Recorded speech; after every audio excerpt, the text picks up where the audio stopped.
So this is likely to be my most controversial video yet.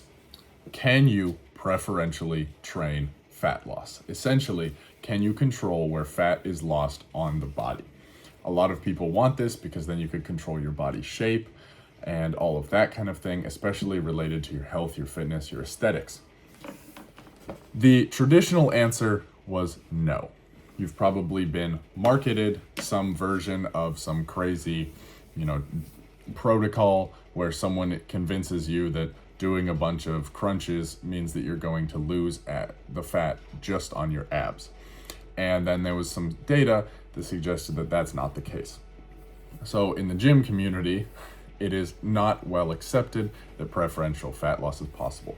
And a lot of this was from, I have some notes here, a study in 2011 by Vispute et al., where he had someone do 7 ab exercises, 2 sets of 10 each, 5 days a week for 6 weeks. So enough to induce definitely some stress, some strain, and some loading on the abs. And everyone had an isocaloric diet, and no preferential fat loss was shown in the abdomen. Additionally, in 2013, Ramírez-Campillo et al. Tested one leg versus the other. So they had the non-dominant leg work out 3 times a week for 12 weeks, and there was no significant change in the fat mass in the control or the trained leg. A couple of similar studies found that the amount of fat in arms, of tennis players, their dominant versus non-dominant arm and things like that, that preferential fat loss is not exactly possible. However, this is now actually being challenged by some data. In a 2021 study, by Pauli et al., they did tricep and ab exercises inside of an aerobic endurance training, and they found that the suprailiac, or above the hip bone, waist fat essentially, decreased, and this was in a 9 female, 9 male participant group. However, 4 of the participants had to drop out during the study. So they did find preferential fat loss compared to other body parts. However, given such a small sample size, it's not very generalizable, right? The 18 participants minus 4 is 14 participants. That's a really small sample size. However, this study is not alone. In another study by Palumbo et al., they took 16 physically inactive women, and they had one group that worked out the upper body and then did cycling, and one group that worked out the lower body and did the arm bike. And I believe it was resistance training for the workout, Statistically significantly more fat mass was lost in the upper body in the group that did upper body resistance and cycling, and the group that trained the lower body plus the arm bike also lost statistically significantly more fat in the legs. So now we have an indication that there's a possibility by body region at least that you can preferentially train fat loss. Then, in a recent study in 2023 by Brobakken et al., they took 2 groups. One did 27 minutes of 70% max heart rate running on a treadmill. And then they performed an ab circuit, which included torso rotation and ab crunch machines. And they had active brakes, and they used a metronome to make sure the BPM was correct.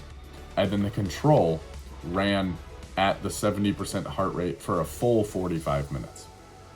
They did this because they wanted the total energy expenditure to be the same, and they achieved that, which means that both groups were burning the same number of total calories through the workout.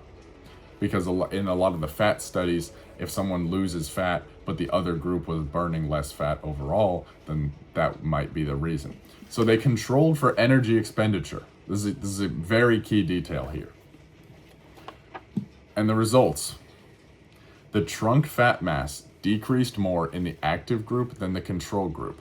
And I believe the difference was by about 4%. The lower extremity was similar in both groups, although the running group actually lost a little bit more thigh fat. But the amount of total fat lost between both groups was statistically the same. So in this study, they controlled for the main objections to preferential fat loss. They had 2 groups that lost the same amount of fat statistically, and yet where they lost it was statistically significant. Now this is huge. So it means that preferential fat loss by the research is on the table, which is kind of incredible, honestly. And one of the big reasons that people were skeptical is that there wasn't exactly a mechanism, right? However, it's very likely that the shortcoming of the previous studies that I brought up earlier was that there was not an aerobic component. If we go back to our 2011 Vispute et al. Study, they just had one group that did ab training and one that didn't. But that was all just the strength training. And then very similarly, in the Ramírez-Campillo study, same kind of thing. They trained one leg and not the other, but that was resistance training. So it's very possible the aerobic component matters. And here's why. Lipolytic activity, that's essentially fat breakdown, can come from anywhere in the body that fat is stored. Lipolytic activity is increased with increased blood flow. And contracting muscles demand more blood. So the muscular contraction demands energy. When glycogen is not sufficient, fats are often mobilized to release that energy, and they're released into the blood. They're oxidized by target cells. The likely mechanism here is that there's just an overall difference in blood flow between the active region and the non-active region. And the reason the aerobic component is involved is that if you're just doing the resistance training, your body is very likely to put back the fat to where it is lost. But if you have pulled more fat from a certain region by putting more blood in that region via demand, right, resistance training, and then you're oxidizing it. That's what we think of as burning fat, is when the fat gets oxidized and actually broken down, not just released into the blood. That happens primarily through aerobic activity. So when you combine the two of them, it seems that it is actually possible to preferentially lose fat. So take that as you will. Again, this is likely only possible by large body regions. And in the same study, I will note the limitation that they also tried it in the triceps and it did not work. Their explanation at the bottom of the study was that the participants may have been doing the exercise incorrectly, may have been using too much shoulder or back to help stabilize, or may have not been performing the tricep exercise correctly. But from the data, at least with the abdominal region, it is actually possible to preferentially train fat loss. Now, I will also note that almost all of these studies are beginning with participants who are inactive or who are overweight or obese, as the Brobakken study did. So it is very possible that while you can preferentially train fat loss, the ability to do that might degrade the less fat you have. Someone starting with 35% body fat, for example, might have a lot easier time controlling where the fat gets lost because there's more fat to lose overall compared to someone who's starting at 20%, you know? So there aren't exactly studies across different categories of BMI, of body fat percentage, of things like that. So there are likely some limitations here, but if it's something that you're interested in, look at the research, come up with your own conclusion, but take into consideration, it might be possible to preferentially train your fat loss by combining a resistance training and an aerobic circuit. So if you're trying to lose some abdominal fat, but you want to keep it in some other places, it might be helpful for you to combine an aerobic circuit as well as ab resistance training together, because it seems that increasing the blood flow to the region via resistance training and then kind of burning it off, as we tend to colloquially say, can actually be effective. Now, I do want to point out again, while this was shown to be statistically significant, we are talking about a couple of percent, right? 3% difference between the groups from what we could tell.